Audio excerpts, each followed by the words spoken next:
त्या पोटप्रश्नांची नाव. तर त्याच्यामध्ये फक्त 6 नावं येतात: वऱ्हाडी, अहिराणी, झाडीबोली, कुडाळी, मालवणी वगैरे वगैरे.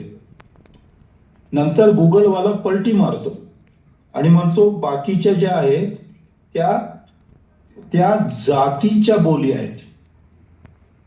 त्याच्यानंतर अजून एक पलटी गुगलवाला मारतो आणि तो म्हणतो की काही ट्राईबच्या म्हणजे आदिवासींच्या बोली, त्यात वारली ही भाषा मराठीची बोली म्हणून दाखवली जाते.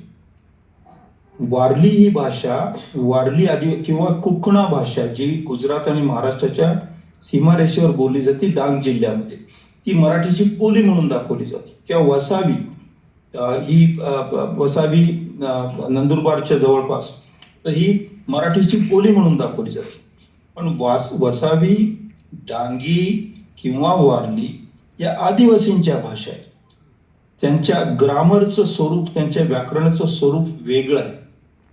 मला थोडक्यात असं म्हणायचंय की बोली या शब्दाचे, बोलीची स्वरूप अनेक असतात, प्रकार अनेक असतात. जसं कडधान्य, तर त्या कडधान्याचे प्रकार अनेक असतात. सगळी कडधान्य म्हणजे एकच कडधान्य असत नाही. तर बोली म्हणजे काही वेळा प्रादेशिक भाषा असू शकते, काही वेळेला जातीनिहाय भाषाच्या रूपाला दुसऱ्या शब्द उपलब्ध नसल्यामुळं बोली हे नाव दिलं जातं. आणि मग तसं झालं तर महाराष्ट्रातल्या जाती जर मोजायच्या असतील तर शेकड्यांच्या मध्ये, कदाचित हजारांमध्ये निघतील. आणि मग हजारो बोली किंवा शेकडो बोली असं आपण डायग्लोसिक भाषेमध्ये, मगाशी मी ते तमिळ आणि कानडीचं उदाहरण दिलं, त्या तमिळ आणि कानडी या डायग्लोसिक भाषांच्या मध्ये बोलींचं असणं हे प्रमुख भाषेला धोकादायक नसतं. पण मराठी सारख्या भाषेमध्ये बोली आणि भाषा यांचा संबंध वेगळा असतो आणि तो देवाणघेवाणीचा असतो. मराठी भाषा ही अशा वृक्षासारखी आहे जी मुळांच्या मधून काहीतरी घेते, फांद्यांच्या मधून घेत नाही. बोल्या ह्या भाषेच्या फांद्यासारख्या असतात. मराठीच्या बोली या मराठीची मुळं आहेत आणि ती मुळं नीट समजून घेतल्यानंतर मराठीच्या वृक्षाची नीट समज आपल्याला येऊ शकेल. त्याच्यासाठी मी थोडंसं ग्रियर्सननी जेव्हा सर्वे केला तेव्हा मराठीच्या काही बोलींची संख्या सांगितली. पीपल्स लिंग्विस्टिक सर्वे ऑफ इंडियामध्ये मराठीच्या बोलींची काही संख्या सांगितलेली आहे. त्यानंतर काही डेक्कन इन्स्टिट्यूट किंवा अन्य संस्थांच्याकडून झालेल्या अभ्यासामध्ये मराठीच्या बोलींची काही संख्या सांगितलेली आहे.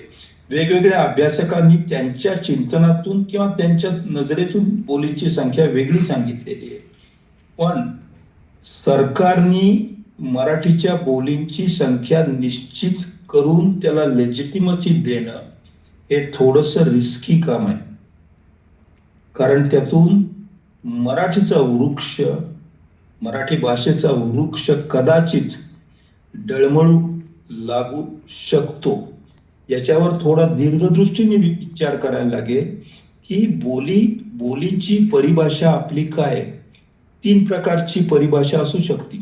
एक म्हणजे ज्या भाषेला लिपी मिळाली नाही त्या भाषेला बोली म्हटलं जातं मराठीमध्ये. म्हणजे आता वारली आहे, त्याला लिपी अजून मिळाली नसेल तर वारली बोली असं म्हटलं जातं. म्हणजे it's a language without a script. पण ती काही वेळेला भाषा, स्वतंत्र भाषा असू शकते. तुम्ही कोकणीचं उदाहरण डोळ्यासमोर ठेवा. कोकणी भाषेला स्वतःची लिपी नव्हती, त्याला मराठीची बोली समजलं जायचं. आता गोव्यामध्ये त्याला कोकणी ही स्वतंत्र भाषा आणि 8व्या अनुसूचीमध्ये संविधानाच्या त्याला मानाचं स्थान मिळालेलं आहे ॲज अन इंडिपेंडंट लँग्वेज. दुसरा बोलीचा अर्थ असा होऊ शकतो की एका लिपी असलेल्या भाषेमध्ये मौखिक परंपरांच्या मध्ये आलेले काही साहित्य कृती, काही फोकलोर, काही रचना असू शकतात. उदाहरणार्थ एकनाथांची भारुड ही सगळीच पुस्तकात लिहिलेली लोक वाचत नाही, अजूनही ती गाणारी लोकच पुढे घेऊन जातात. म्हणजे पुस्तक आहे त्याच्यावर, नाही तसं नाही, पण बऱ्याच अशा गोष्टी ज्या मौखिक पद्धतीने पुढे जात असतात ती लिखित भाषेची बोली परंपरा असते. It is oral tradition of a return language. आणि अडगुळं मडगुळं सोन्याचं कडगुळं हे कुठं लिहिलेलं नाहीये, पण ते प्रत्येक मराठी बोलणाऱ्या आईला किंवा चिमणी चिमणी दार उघड, थांब जरा काहीतरी बाळाला दूध पाजते, हे सगळं मौखिक परंपरामधून आलं. तर ती सुद्धा बोलीची तो एक बोलीचा कंगारा, बोलीची स्पाईन असते आणि it is part of the main language. आणि तिसरे असतात त्या प्रादेशिक रूप असतात किंवा काही वेळा व्यावसायिक रूप असतात. आणि त्या बोली ज्या असतात, ज्याला डायलेक्ट, इंग्रजीमध्ये डायलेक्ट म्हटलं जातं. एकाच भाषा, डाय म्हणजे दोन, एकाच भाषेचं दुसरं रूप, दॅट इज लेक्ट इज स्पीच. एकाच भाषेचं दुसरं रूप डायलेक्ट, त्याला बोली म्हटलं जातं.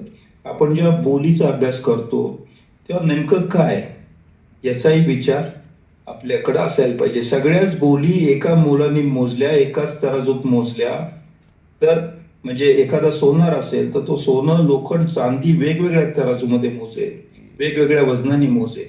सगळ्याच बोलल्या एकसारख्या असं जर केलं तर त्यात आपल्यातला अभ्यासक हा जागृत आहे असं दिसू शकत.